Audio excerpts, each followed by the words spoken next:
Brian. Thank you so much, Chair Clyburn, and thank you to Dr. Brix. On April 23rd, 2020, during a briefing, then President Trump said, "I see the disinfectant knocks out the virus in a minute, 1 minute. And is there a way we can do something like that by injection inside or almost a cleaning?" Do you remember that moment when he said that, Dr. Brix? Vividly.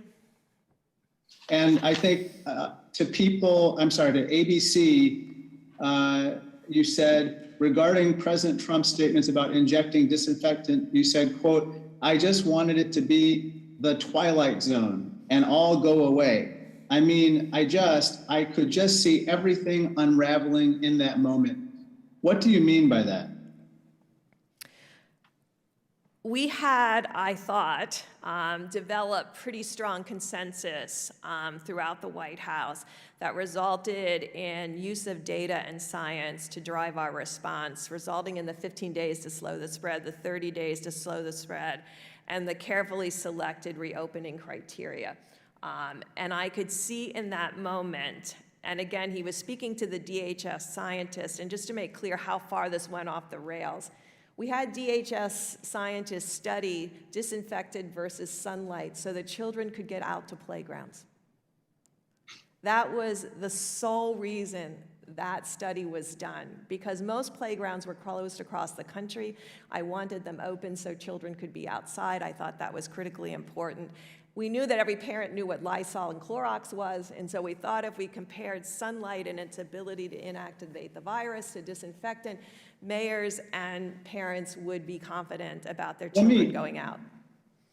Let me jump in for a second, because actually in that same press conference on April 23rd, he said, "So supposing we hit the body with a tremendous, whether it's ultraviolet or just a very powerful light," I think you said that hasn't been checked because of the testing, referring to Dr. Bryan at DHS.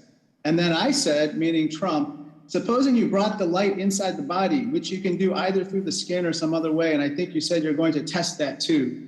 Dr. Brix, what other similar crazy suggestions did President Trump make in private with regard to treating COVID?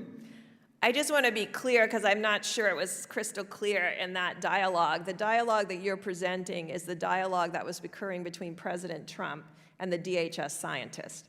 That dialogue Correct. Went on for quite some time. It was the scientist was encouraging him and saying, "We haven't looked at that, we'll look at that." And then finally he turned to me and I said, "Not a treatment."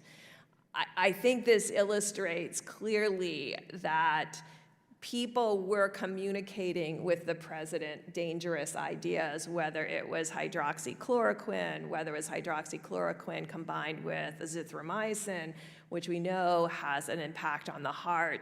These were coming into the White House on a daily basis from different individuals, and I wasn't there for majority of those discussions. Let me reclaim my time. Dr. Brix, I appreciate that, but let me just ask you this.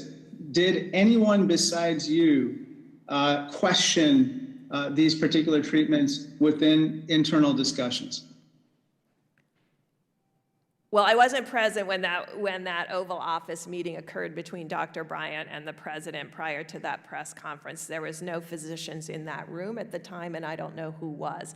I know that the physicians on the task force continuously pushed back on misinformation about treatments in the task force. So I understand. You've said that you estimated that more than 130,000 American lives could have been saved after the first wave of the pandemic if President Trump had implemented proven mitigation measures. Isn't that right? Through that first year of the pandemic, correct. And Dr. Brix, is it accurate to say that President Trump's approach, his poor approach, is responsible for the deaths of over 100,000 Americans? I want to make it clear that I think our starting strategy should always be no American dies from COVID and no American has severe hospitalizations from COVID. And when you start with that zero, as we did with HIV, zero new infections, zero deaths, you drive programming to uncover structural barriers and you make the changes that are needed on the ground to implement tools effectively. I think that we weren't doing that effectively in that first year, mostly related to communication. And I fear today that we're still not effectively using our tools across all of America, particularly in rural America.